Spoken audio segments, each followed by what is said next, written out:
We all have had those energy vampires that just kind of suck us dry. That's not what our intuition is there to serve us with. And so by understanding that my intuition is coming in with the highest, most loving, most beneficial you know messages for the greatest good, that's you can already feel the difference there. And that's what's going to come in because that is what you are asking for. And they will not give you anything that you are not asking for. Welcome to Tried and True with a Dash of Woo, where we blend rock solid tips with a little bit of magic. I'm Renee Bowen, your host, life and business coach, and professional photographer at your service. We are all about getting creative, diving into your business, and playing with manifestation over here. So, are you ready to get inspired and have some fun? Let's dive in.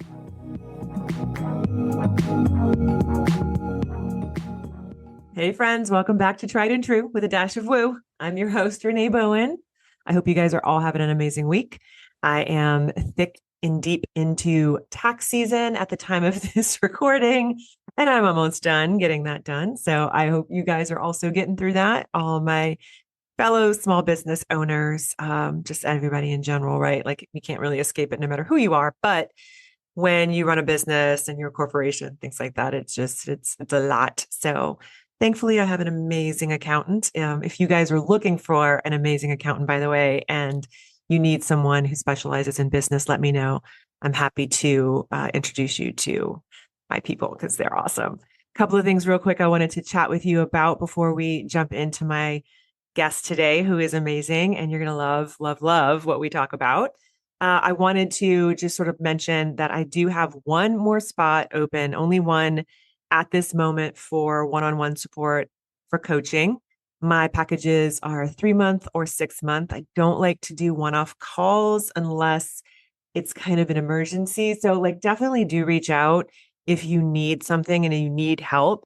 I may be able to get you in. I'm happy to help if I can, but most of the time I want to work with you in more of a long-term capacity. I feel like 3-month is like the minimum amount of time that it takes for us to like really create change and dig in. 6-month is really ideal. Right now I'm working with a handful of people for 6 months and it's really awesome. Like we really get to, like I said, dig into all of the different pieces. But again, your business is a reflection of you and how you feel. Like, so it's more than just strategy. It's more than just, SEO and content and things like that. We go really specific and deep into what you need help with.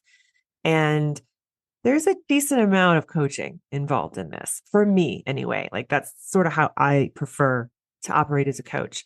Yeah, I can tell you what to do for your business and I can give you business insights and strategies, but if you don't feel good, if you are dealing with a lot of other stuff going on and some unconscious programming, you're not going to really be able to access those trainings in the way that I would like you to. So that's why I life coach you as well. So if you're looking for something like that and that feels aligned, definitely reach out, book a call. The link is below in the show notes. We do need to chat first to see if we'd be a good fit. And if we're not, I'll point you in a direction that I think would better serve you. I also had some people asking about Elevate, which is my 6-month program, my container for photographers. And I'm not opening that back up until June, but there's a wait list that you can hop on to get information first. It's a really amazing program. I'll link it below just so you can see, read more about it if you're interested.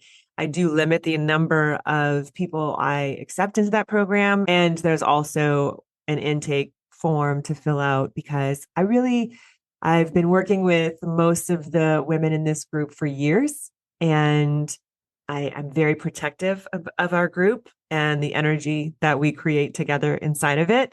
So I feel like it's really important that it feels aligned for you and for us, for the group. I speak for the group.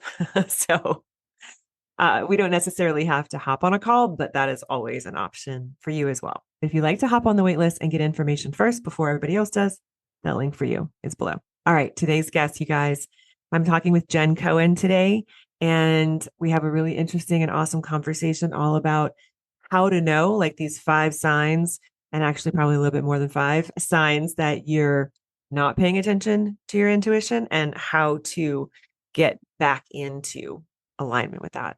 After a life-changing experience in her 20s, Jenn explored how intuition could shape her life and her career.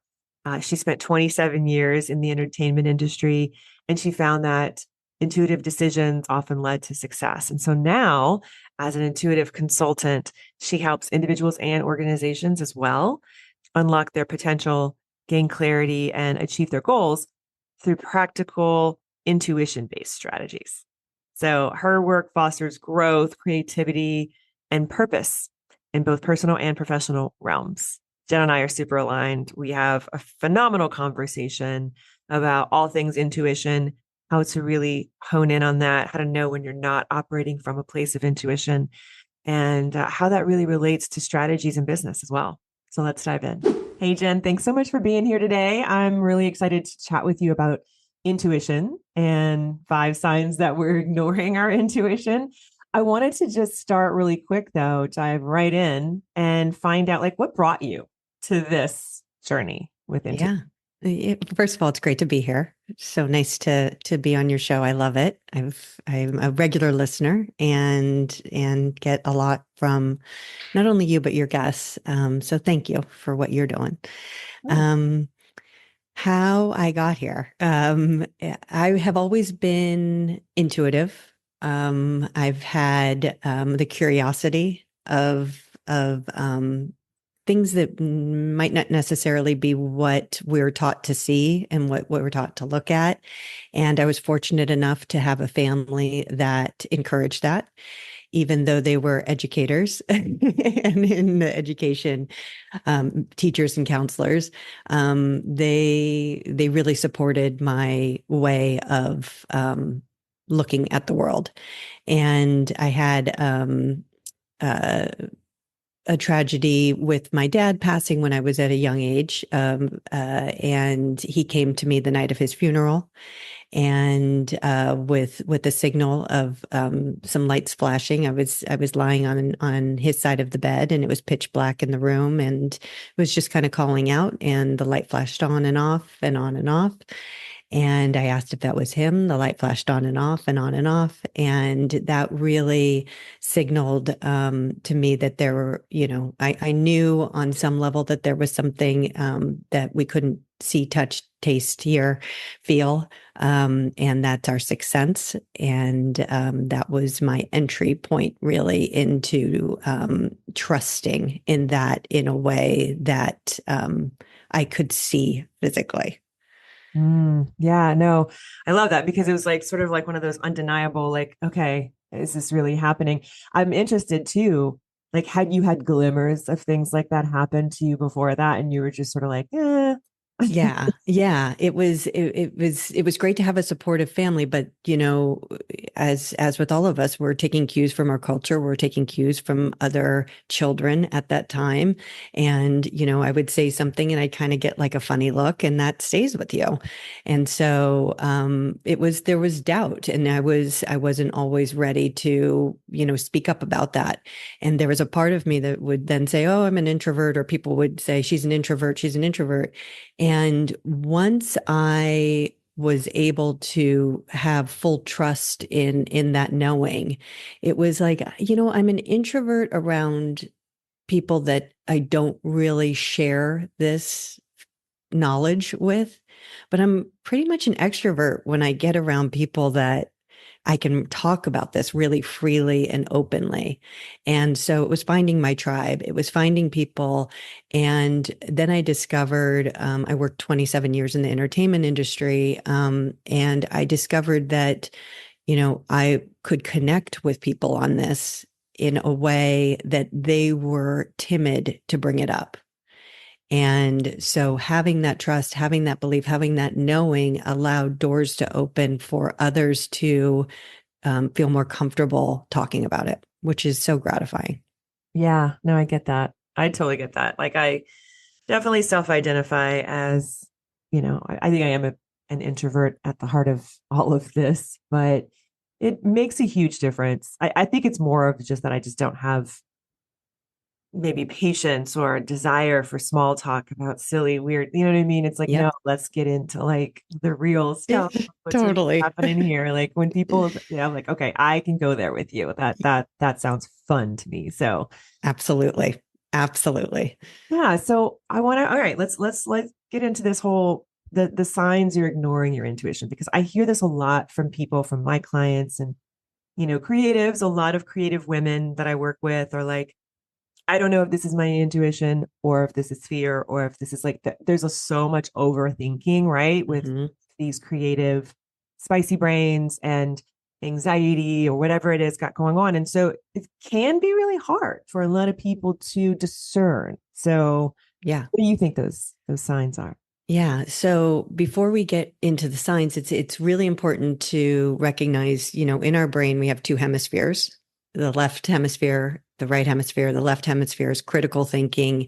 It's linear based. Intuition can only live in the present moment. That's on the right hemisphere. And that's the creative thinking brain. The left hemisphere is it's really fear based. It seeks differences and it's looking for ways to judge and to be very cautious. And then the right side of the brain, the creative thinking, where intuition lives, only lives in the present moment. And it's very expansive. It's also nonverbal. Um, and it's flexible, it's compassionate, it's imaginative, and it's curious. And so it's a good starting point to remember that we have these two hemispheres of our brain that are really looking to connect with one another and work as a whole brain. And what happens a lot of times, in especially the environment that we're living in right now, is that the left brain, because it's pretty much where society has taught us to operate from, takes over. And it becomes that portion that is the bully of your right brain. And so this can show up in anxiety, when we're anxious. When I was in my corporate job towards the end, when I knew that I was really ready to get out, but just needed a little bit more time for myself to make that jump. Irritability. Oh my God. I would say Mhm. everything is so irritating. And that was something I remember when I finally decided to take the leap. I said to a friend, I said, I'm just so tired of being irritated every moment. Prone to making mistakes. Carelessness is another sign. That's moving too fast. That's kind of, I've got to do this, I've got to do that. Your left brain has taken over. You're looking at either, something in the future or worrying about something in the past, ruminating on that. You're not in the present. Short-tempered, being aggressive. That's a good sign that you're not in your intuition. Um, inability to inability to communicate effectively is also a good sign that you're not in your intuition. And the last one, which I think that's six, but I'll say it anyway, is when you're stressed out Yeah. And burnt out, right? Like and that burnt like out. level of burnt outness. Yeah, That is a lot. And so, yeah, I mean, it can be really hard to, especially like you said, we can't control very much of what's going around, around us and in the world. We can control our actions and reactions and things like that. But I feel like a lot of us we do tend to like default to that reactive state a lot as well, especially if you're online a lot. And like you said, like that left brain, we have been sort of programmed to value it, I think, mhm, in just in various ways, right? And how do you then, okay, so we can recognize, right? Like, so if yep, these are some of the things that are coming up for you. Um, then you start to recognize, all right, I'm I might not be operating from the place of my highest good, let's say. What would you suggest as that next step in diving deeper into that? sure, yeah. The first, like you just mentioned, is it's awareness.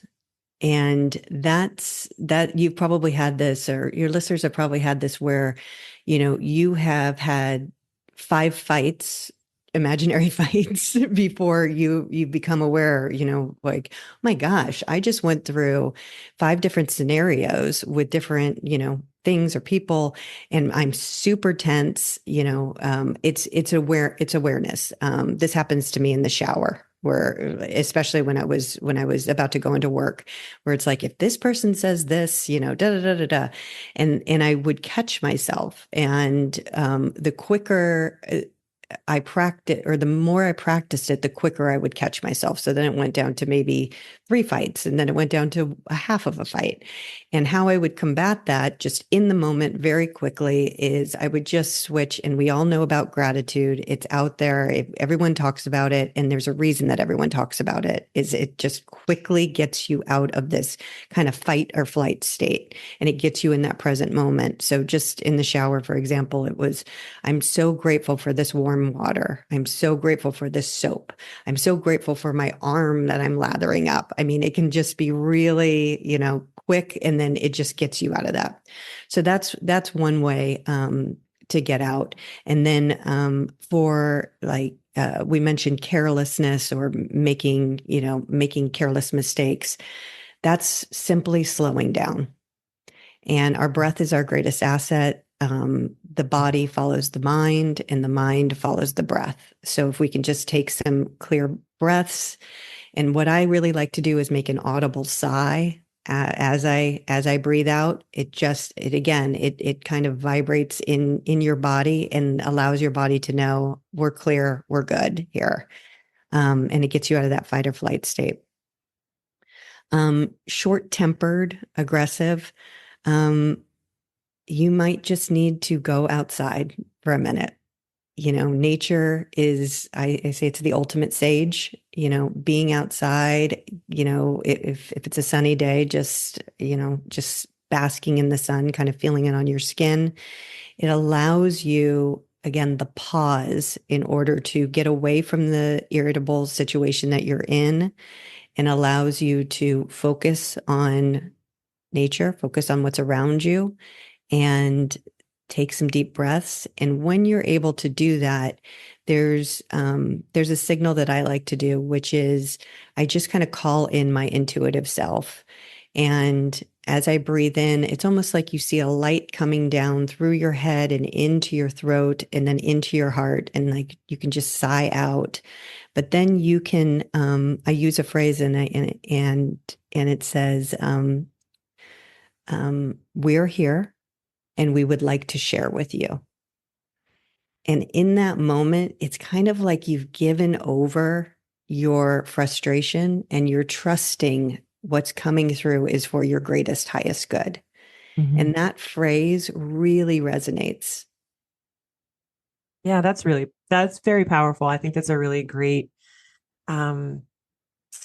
strategy for people to think about, because I think it's a little bit, and I love how you put we're here, right? Mm-hmm. Because it takes like you and your ego and like the self out of the equation truly. I mean, yeah, we're wanting to tap in to that, deeper part, the I like to call it my higher self, but at the end of the day, like, yeah, there's that allowing, I think, is just really important, because we do live in such a reactive state a lot of the time. It's really hard to be intentional with that desire to receive the Yes. information. And you kind of have to be, sometimes you have to be really intentional with yourself about that, and just kind of stop. I always tell people, like, come to Jesus moment with my unconscious mind, in my closet, like when the self-doubt or the imposter syndrome stuff starts kicking in. It's like, okay, hang on. Right. And, Right. in Who's that talking moment, here? yeah, exactly. Like, okay. But so I like that we're here, right? Yeah. So I know a lot of my listeners, and, myself included, as a creative, just in general, you can, deal with a lot of self-doubt and imposter syndrome, especially if you own your own business and you're out there doing all the things and trying to be the voice of everything in your business, right? So it can be really hard to wear that, a lot of pressure. How can we tell the difference between what is something that is really fear, like what is actually, you know, something super fear-based, self-doubt, and our intuition? Like, what's Sure. a really good way to discern that? Sure. So when you're in fear, you can notice in your body a constriction. You can notice your maybe shoulders are going up, but everything feels really tight. Um, and it's almost like, you see animals that are in fear, they'll almost stop for a minute and like just pause and kind of look around. And that's the feeling that we feel when we are in fear. And when you're in your intuitive state, it feels very expansive. It's confidence and clarity versus fear and uncertainty. That's probably the best way to see it. And if you still can't really, well, is this confidence? Is this confidence? Mhm. um, you know, there might be there also can be a little bit of hesitation if you're a little bit scared about moving out of your comfort zone. Mhm. And so that's a different kind of fear because there's almost like a little bit of excitement in there as well. But fear of like you're paralyzed where you can't move forward, that's very constrictive. That is telling you, okay, you have a story that you are continuously telling yourself that is not only making the fear palpable. But every time that you tell that story to yourself, you're tripling and doubling and quadrupling the fear. And so when we can catch that quickly and we can say, it's almost like you're making a U-turn back to yourself and you can test yourself and you can say, like I would say, Jen, is that fear true? Okay. So if I decide to leave this job right now, XYZ is going to happen. And while I was leading up to leaving my job, I went through that stage and I probably could have left about 2 to 3 years before I did. Mhm. But when it was time to go, my intuition was like, absolutely not. That fear, like I had feared and like, thought of all of the things keeping me back for those 2 to 3 years. But when my intuitive self was like, now is the time, go, I did not pause for 1 second. And it was the perfect time. Yeah. And I feel like, I kind of always mention this to people too, is like there's power in the piece, right? Like, so if you can tune into it and it feels like you said, any sort of resistance, any sort of constriction, it's not it's not really the thing, right? That, like, your intuition, like you said, it's, I really believe. But also, don't you think too that the more you, just like anything else, the more you trust it, the more you really build that muscle of Mhm. intuition, um, the easier it is to listen, or at least lean into as well. Absolutely. Absolutely. In the knowing, there is no question. There's no question attached. Knowledge doesn't operate in language. Mhm. And so we give language to it. And so as you practice and as you learn the intuitive language, it's talking to you in a way that is just as clear as words are. And as the typical language that we talk. And so it becomes where if people are questioning you on that, it's just kind of like, oh, well, that's how I'm going to do it. That's me, and it becomes less resistant of how they're going to react to how you move. And that's where your intuition is looking for your trust. Because how I move might not be how somebody else moves. And that's what's so beautiful about our intuition is it's custom to us. It reaches us in the most profound ways that we are able to get ourselves into a place to receive it. It's not really our job to hunt down our intuition. Mhm. it's our responsibility to put ourselves in a place to receive it. And that's very specific to you. For me, it's nature. Some people music, some people dancing, some people singing, some people drawing, some people reading. But that how you are able to get yourself in that place, you will know when you get that signal, when you get that sign, and it is beyond doubt. Yeah. And I think too, right? The key there is to notice it when it happens so that you can really train your unconscious mind to want more of that as well. Because it's like, oh, okay, let me stop for a second. That because I feel like there's been so many times I know in my own life where those moments have really sometimes happened and I just sort of like brush it over, right? It's like, you might even be busy or whatever. And when you reflect back though, you realize, oh no, that was actually a really powerful moment. And so your intention is behind it is really important, I feel like, as well. And noticing these pieces. So that's why one of the things that I like to do, nature is definitely one of my strategies as well for, honing that intuition. But reflecting at the end of the day is really important for me because I do so much in a day. I'm one of those people, like I just do a lot of things. A lot of us do. And even though you're doing a lot of things, sometimes you can feel like you didn't really accomplish that much or do that much. But if you are very intentional about, no, let me just think about what actually happened today. And, maybe it was this one moment that came through with when I was working with one of my clients or something and taking out my highlighter and highlighting that for myself is really important because I want more of that, right? I want to focus more on that. And our unconscious mind is going to believe whatever we tell it. So if I'm constantly telling it, gosh, I really didn't accomplish that much today.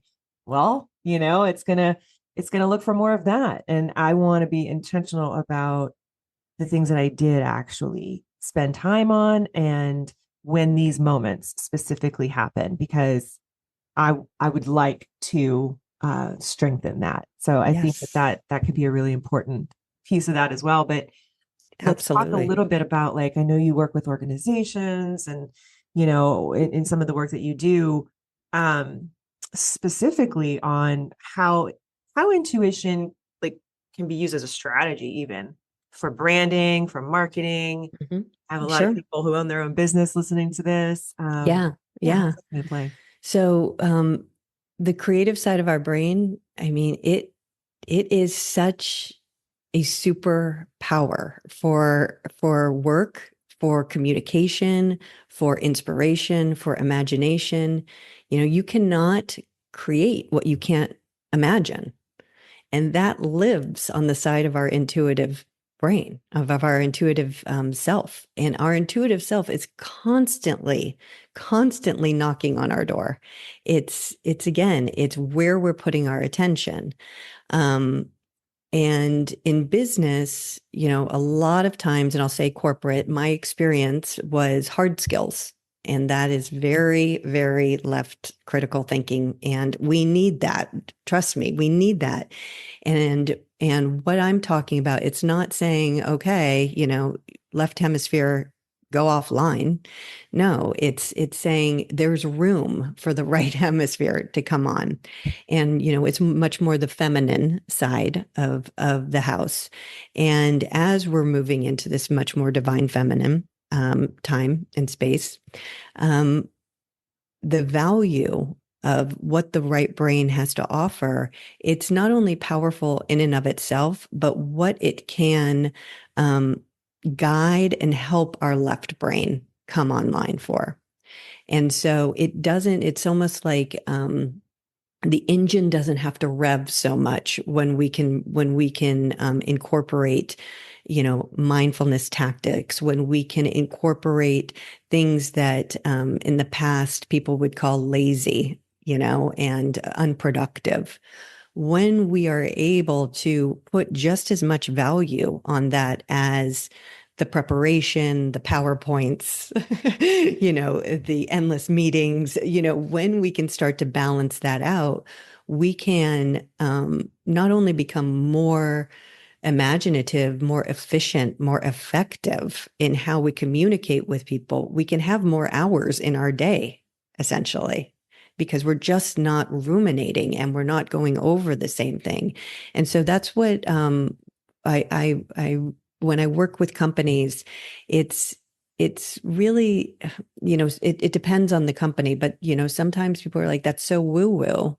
Mhm. And, and it's just like, okay, is that, tell me your experience with woo woo, and working in the entertainment industry, a lot of people say, well, I see dead people. It's the sixth sense, and it's just like, okay, no, nope, we're going to redefine, what intuition is.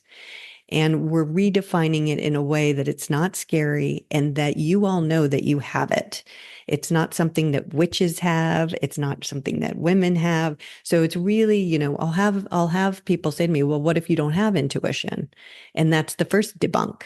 And so it's really an education, and it's also it's very easy to tap into with the correct tools. Yeah. And when you do, and this is kind of going back to the previous question, I always like to say to people, when you get that hit, when you get that inspiration, when you get that download, say thank you more, please. Yes, exactly. Yeah. Yeah. That's that noticing of it, because you have to like do that. You have to be intentional with, well, no, I would love more of that. Like that was amazing.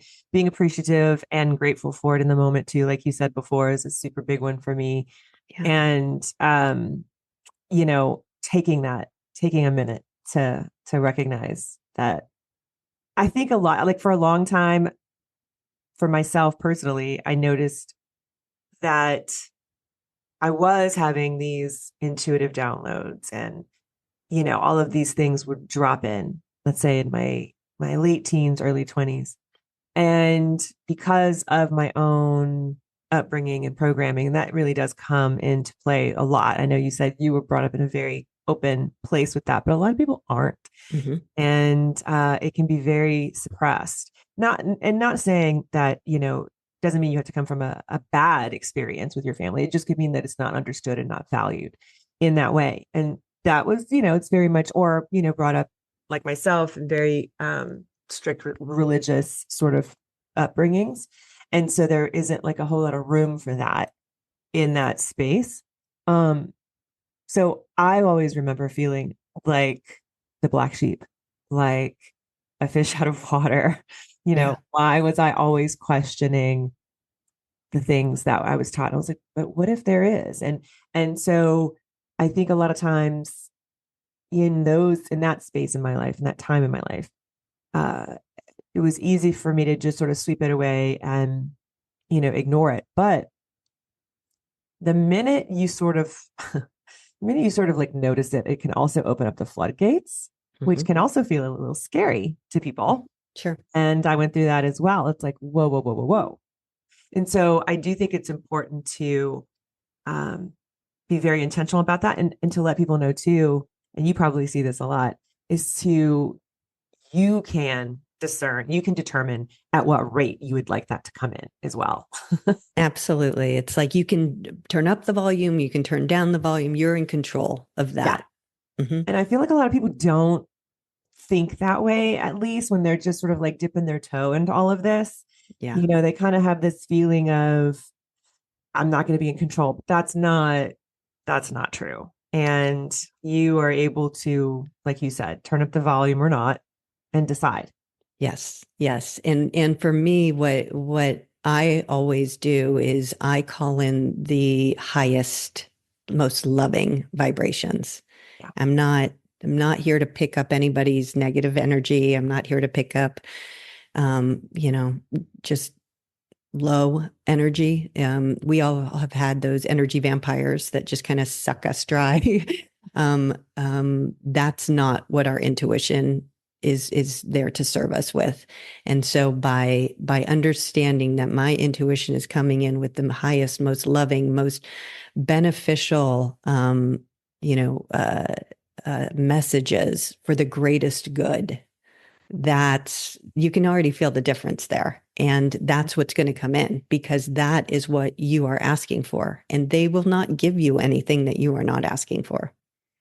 Yes, exactly. And it's so important to really trust that, that level of I am always taken care of. I am always supported. Yeah. Uh, and really believing that so that it kind of does, it gets you through those periods. But I mean, I can definitely understand there being moments of a little bit of, fearfulness happening when it feels like you don't maybe have that control, or especially like in the example you spoke of in the very beginning with the lights kind of flashing on and off, right? I've Hmm. had some seriously intense otherworldly Hmm. experiences in my Hmm. life. And one in particular, it happened at a place where I felt like I was ready for it. And I was like, no, no, this is good. I'm good. And then it amped up immediately, quickly, and a lot. And I was like, absolutely not. I'm not okay with that. Right. So, Yeah. Yeah. I didn't mean that much. like, oh no, no, no, no, no. I don't need to hear words. So like, it was like an actual audible voice. Like it's kind of a long story, but basically, yes, it was like, I'm Hmm. good with this. Yes. Show me more. I'm ready, whatever. And then it was like, okay, hang on. I'm not quite there yet. And Hmm. so it's okay to, you know, um, feel like you can, do that in the moment as well. Yeah. And I think that I feel like a lot of people have had experiences, whether they're subtle, whether they're not so subtle. Um, and it can trigger, that feeling of out of control, and I'm Hmm. unable to, because us as humans, we crave certainty, and we want control, some of us more than others for Yeah. various reasons. And so it can feel very, very scary. But what would you say, to someone listening who is just sort of like dipping their toe in that, and, looking for ways to really dive deeper into it in a way that feels safe and um not quickly, basically, right? Yeah, sure, sure. It's funny. I have a story kind of similar to you, but I was in a room with two other people Mhm. and something happened and they ran out of the room and I was like, "Oh, that's so cool." So Mhm. I mean, it can happen, Mhm. you're just at different stages of, Yeah. how I took that messaging versus how they did. And you set the tone, and it's really to answer your question, for people that are starting out kind of slow, I would do this work in nature. I would do this work in near the ocean. I would do this work outside. I would really give yourself the spaciousness to feel the elements. And again, I'm not saying go into like a torrential rainstorm or anything like that, like a very peaceful outside experience, and calling in that way. And it's just a natural way for you to be open to what's coming in. And when you decide to tune into your intuitive self, to your deeper self, to your higher self, to the collective consciousness, let's say, uh, you can put parameters around that. You can say, I really would like a gentle message. I would like, you can even say, if you want signs, I'm looking for a sign of a blue butterfly. Mhm. And that blue butterfly can be a cartoon, it could be an animated, it could show up anywhere. It could be a painting that you pass by, but those are really, um,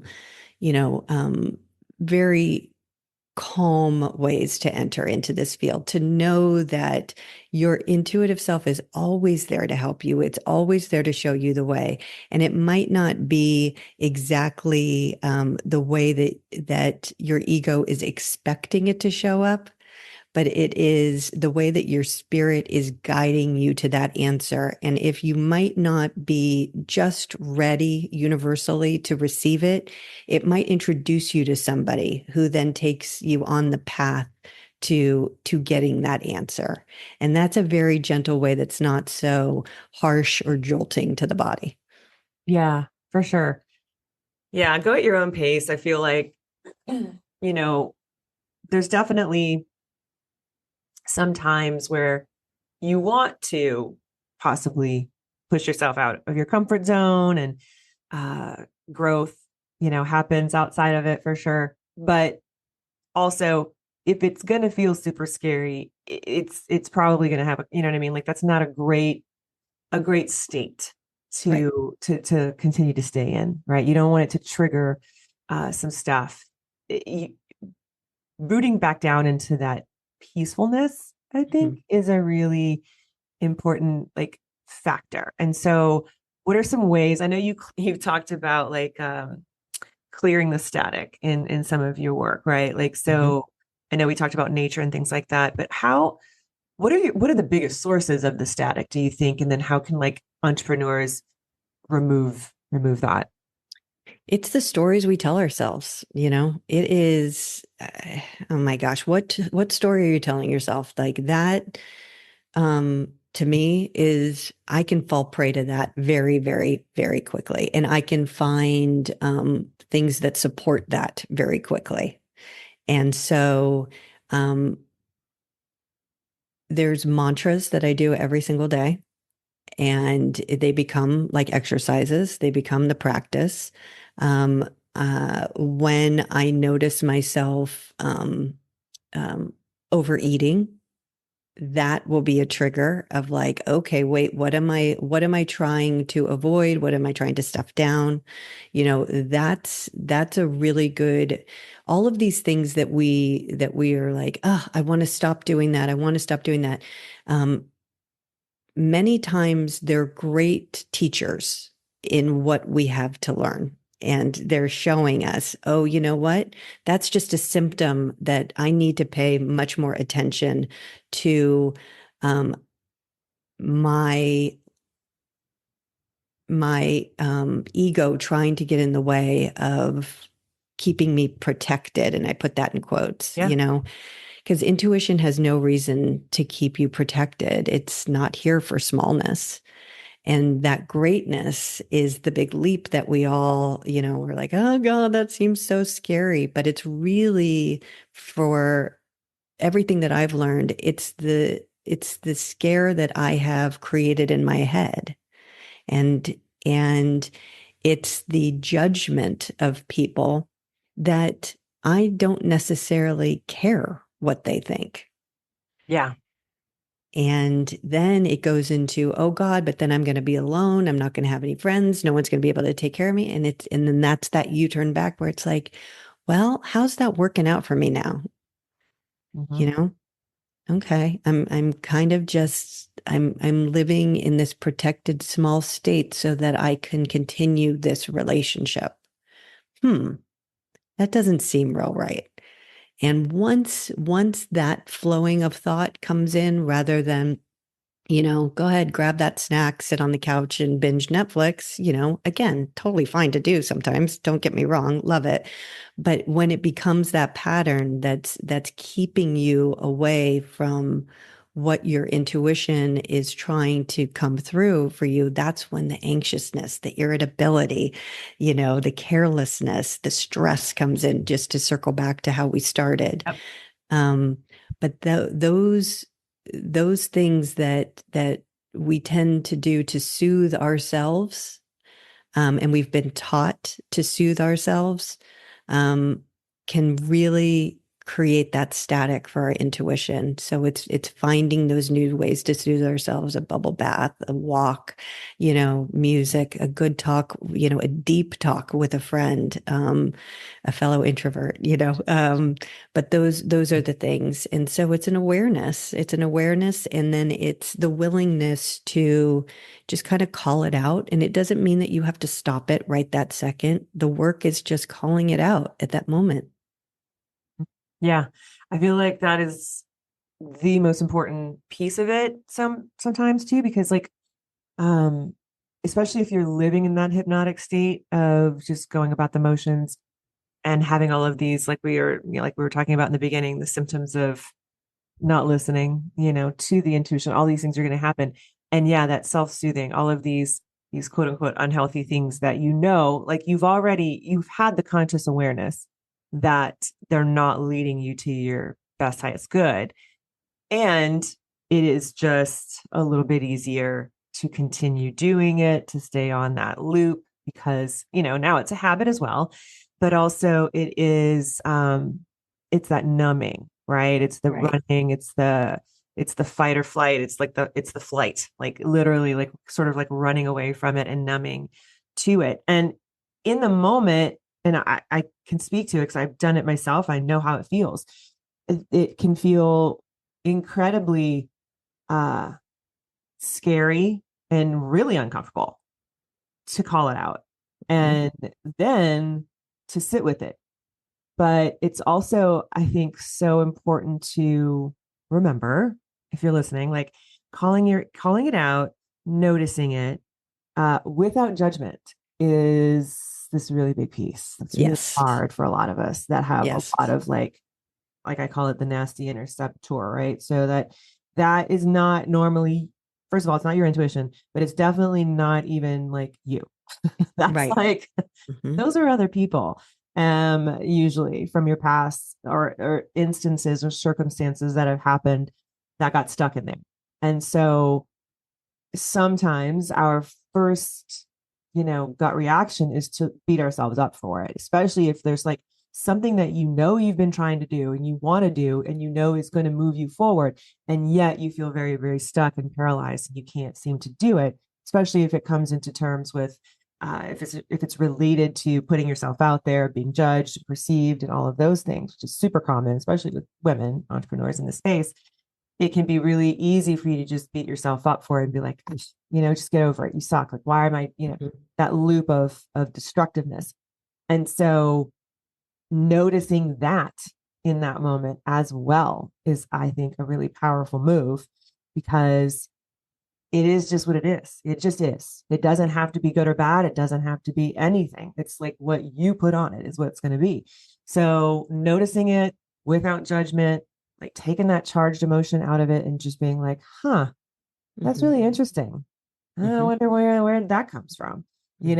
and like allowing yourself to really lean into it and lean into the uncomfortableness and sitting with it. That is something that a lot of people have a hard time doing, but there's so much power in So that. much power, so much power. And I'll add, if you can, catch that and sit with it for a moment and hear what your ego is telling you, which is, let's just say, like, you're lazy. I'm just going to use that as an example. And then you can say, what is a higher vibration of this? Oh, you know what? You're self-soothing, like, let's just say, Mhm. you're resting. There's a higher way to look at that, and in a much more compassionate way, like you were talking about, than to look at it. And then it creates this space where it's like, oh, you know what I could also go journal. I could get up and, go take care of this. But it doesn't come down so hard on yourself that you don't want to do anything else. Yeah. Yeah. And the mantra that you mentioned, like the mantras, that can be a really powerful way to like, first of all, many things, but like also specifically deal with that sort of lower vibration story that's being told. Absolutely. Yeah. Because your unconscious mind is going to believe whatever you tell it. And so if you have a mantra that you are like, it's a non-negotiable for you that you either use in the morning or at night or whatever, something that is just, it's going to embed, like, what are you telling yourself and how are you embedding that? That's, I think, a really big just piece of it to stay on track in general. Absolutely. Yeah. So, Absolutely. Yeah. And a hack that I like to do, and I don't know if you do it as well, is record into my voice memos mhm. and then listen back before I go to bed. And I Yeah. say it 3 times. And there's something about hearing yourself talk back to yourself. Right. Yeah. Yeah, I'm a big believer in that. My husband has done that. He's an actor, and he's used to like hearing the sound of his voice because I feel like a lot of people, when I tell people like, get this mantra down to where you want it and then record it. And they're like, oh God, like, no, I can never like listen to the sound of my voice. And I Yeah. totally understand that at first because it's like, it's going to trigger some other things, right?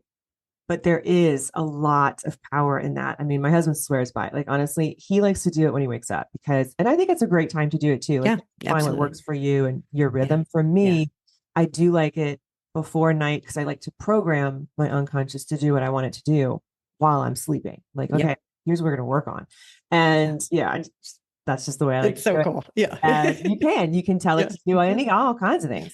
Yeah. And I also, though, I don't have an issue sleeping. Like that's not an issue for me. Like, he's not that, he has issues like sleeping. And so for him, coming out of a deeper sleep and into theta is like a perfect time for him to like put his headphones in and then just listen to his mantra.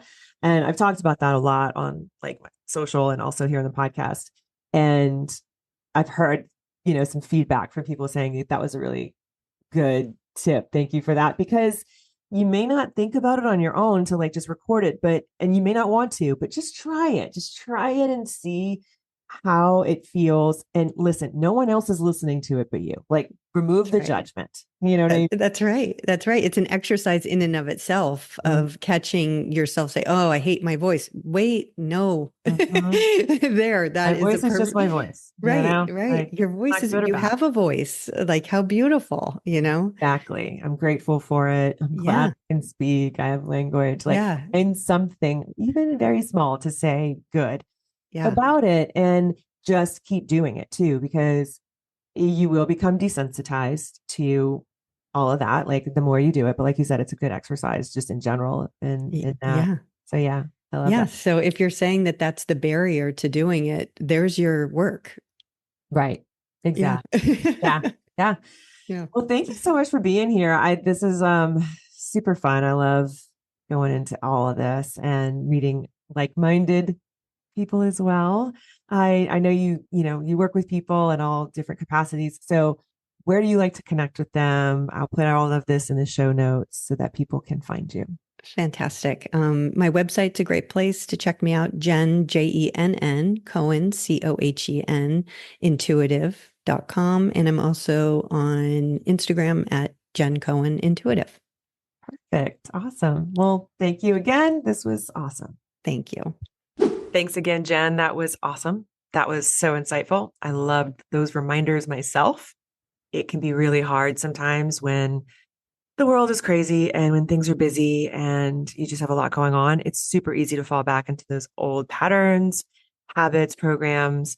I have found myself really having to, double down on all things mindset right now. And I think this was a really awesome reminder for many of us, including me.